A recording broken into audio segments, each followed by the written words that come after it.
All right. Uh, so yeah, the special agent, she basically she mentioned how she heard over the phone, and she would talk to people who got scammed out of this cryptocurrency, or she heard some recordings um, that people had of him. And when I would describe Jeremy and how he just goes up there and talks and sounds very believable, and he stands by what he says, like she's like, "Yep, that's the same Jeremy," that I'm hearing. I'm like, "Yep, that's the same one I know too." Like, we were both describing him, and she even mentioned too, like she's like, "Yeah, someone even mentioned to me he was trying to con him out of their mansion." Like Jeremy was trying to con them out of it. Like she's heard a lot of stories. Um, so again, I'm hoping more victims come out, people who got ripped off and stolen from. And then, like I said, as his cars get forfeited, his houses, anything else he's bought with stolen funds, that all goes back to the victims. Like I said, hopefully I can have restitution, because it's seriously to live with this regret the rest of my life. It really annoys me, and it's something I still think about today. It just I can never get over it. Like I beat myself up over it. So even if I just get some restitution, like I said, then there's restitution and knowing he's in prison for 30 plus years. I'm pretty sure it's going to be 30 plus years. I can't see it being uh, less than 25.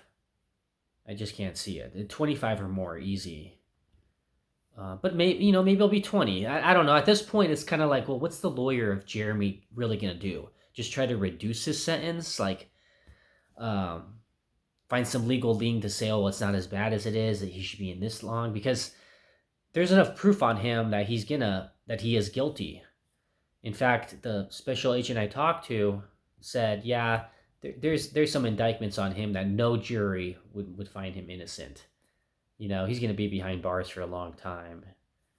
And I think she even mentioned too, like I wanted him to be behind bars a long time. Maybe she knew about the kind of person he was. I don't know, but she's happy he's behind bars, and so am I. So there's relief there, but still, it's like the emotional trauma he's caused people is just very awful.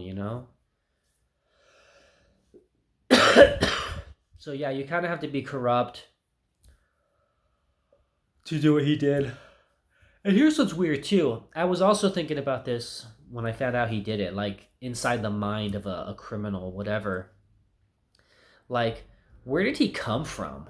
Like, I remember meeting up with some friends that I met through like church groups and stuff, and we went on a camping trip, whatever. But nonetheless, I became friends with them. I was gonna meet up with them at a Subway to get something to eat and just kind of hang out. And then Jeremy kind of tagged along with them. Like that's where I remember meeting Jeremy, was at Subway in Maricopa. It's like, how did you attach? I never found out, but I could find out if I ask enough people, assuming they want to, message me back or get my text. Because sometimes people don't get text messages and stuff, like if they're not your friend, whatever.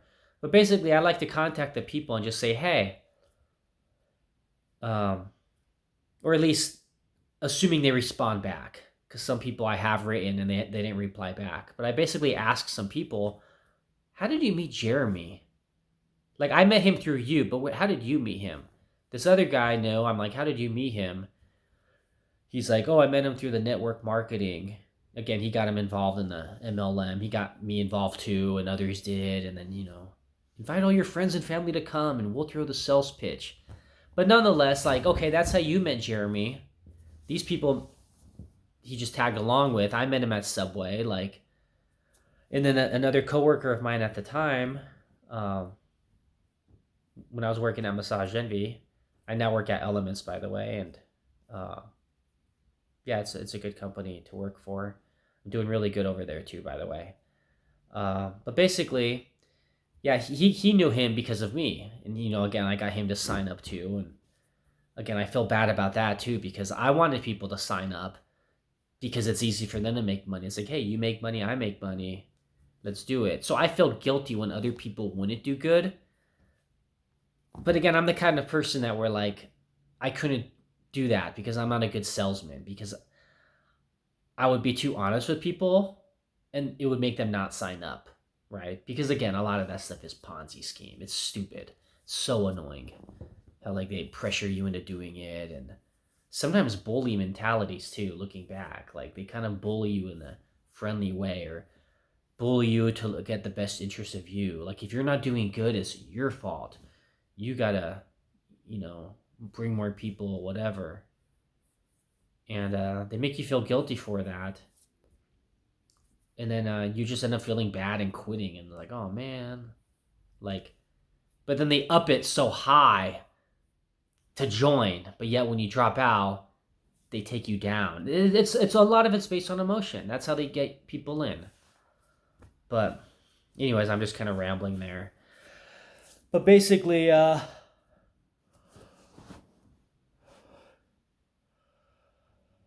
gotta ask the other guy. I didn't reply back yet, but I need to. But basically, like, okay, you met him through network marketing, but how did he get involved in that? Like, where did these people meet him from?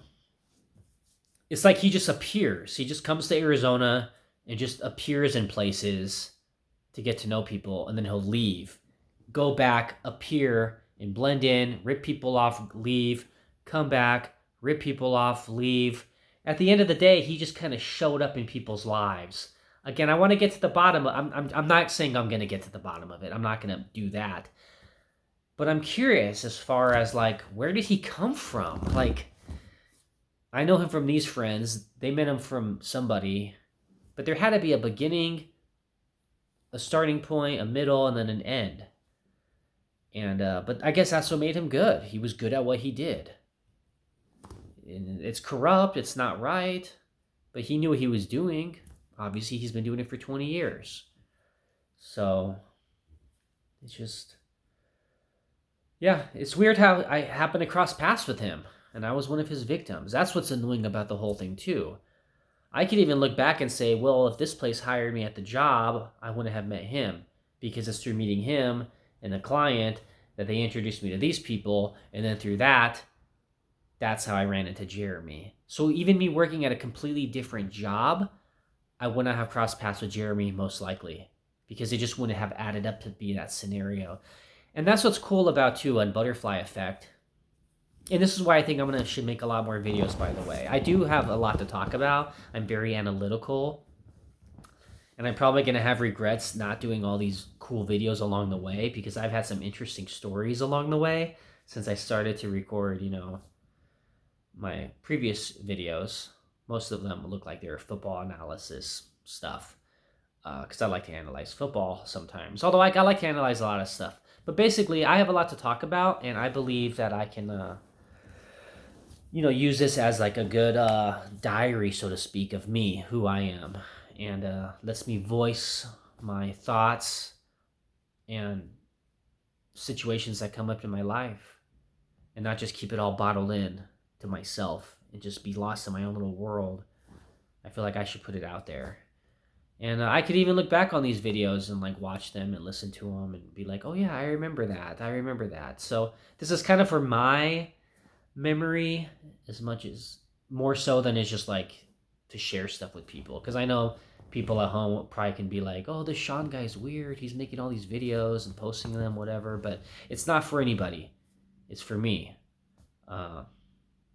Although I'm sure some people will look into these and watch them and find it interesting, but especially those who know Jeremie Sowerby. Like I said, I'm curious as to who the other victims are. Maybe we could all get together and have a pizza party after the guy's arrested and in prison for 30 plus years. Because seriously, dude, like that's another thing that fazed me this whole time, was like, I get scammed and stolen from, as many people have. Yet he's still walking around doing his sales pitches, driving stolen cars or with money that was stolen, living a high life, but then blending in with people that he's not successful, but then blending in with the successful people. You know what I mean? Like he'll blend in with people to scam them. And it's just very awful how he does that and can go to bed every night planning this stuff out. Whereas like most people try to plan their day, getting through the job, whatever it may be, he plans crimes. And he could do it so nonchalantly that he has no remorse or thought about what he did. It's just you have to have that mindset to do what he did. And again, he's definitely a sociopath. I know firsthand how he operates. I knew him for like 2 or 3 years, maybe 2.5. And that's what's annoying too. Like I should have had a longer friendship before I trusted him, but again, but it's hard, because you do make friends in short time frames. I mean, sometimes I click with people I've only known a week better than I do with some people who I've known a long time but don't necessarily trust. So, um, but I guess I am getting better at looking through storytellers, things like that. But on the same token, it's like I don't go around looking at the bad in people, or I don't like you know what I mean? Like it's not in my intentions to screw people over through fraud or lying and this, that, whatever. So when it happens to you, it's like, whoa, I didn't see that coming. Because we're not looking for it. We don't think that there's people out there like that, but there is, and we got to realize that and not let it happen to us again. So again, I learned from it, but on the same token, I still have made dumb mistakes along the way. Other people have stolen from along the way or not paid me back. That's annoying. So, but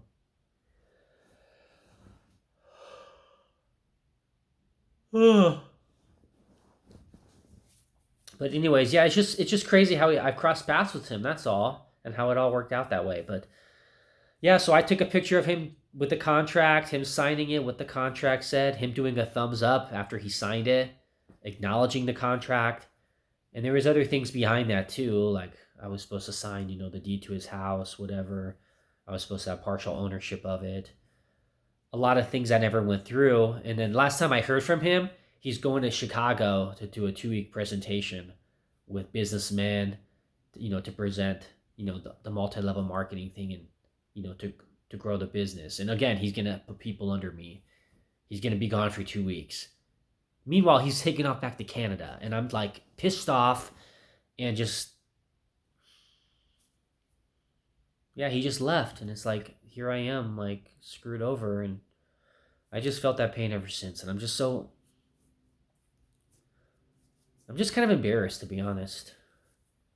I mean, I'm glad I could put that out there on the news and give my story and put it out there. Which, by the way, that was out there too on social media. But again, I was getting called out. It had to get removed, whatever. It got reported. But then I posted again and blocked it so only I can read it. And I saved it for a rainy day. And, like I said, 15 years later, news reporter, and I sent him those pictures. And then he posted them online. And yeah, there's one like this showing Jeremie holding up my contract with the thumb up. Or I'm sorry. Yeah, I think he's going the peace. Yeah, he's doing the peace sign, holding it up, trying to hide his signature, it looks like, that he signed, holding that part of the paper up. But basically, and then it says 57 million. Like, that's the amount he stole. And then it shows a picture of him holding up my contract, Or, but I send that to people, and they're like, what is this? Or what does this mean? Like, because it might look like, what, did he win a prize? Who is this guy? It doesn't say stole 57 million, but it just shows him holding up a picture people can't read, and then 57 million, and then it shows him like this. It means he stole it, and the news is showing my picture. But so I can see why people don't know what it means. But then I can take some screenshots of my quotes too, whatever underneath it, and then people can say, oh, okay, it looks like it's a screenshot of a news thing. So, but that's cool how that picture got him famous, so to speak. Or it's blasted on the news. I took that picture. Of course, here I am with got stolen from, but I'm hoping there's restitution because I waited a long time for him to be exposed and get arrested.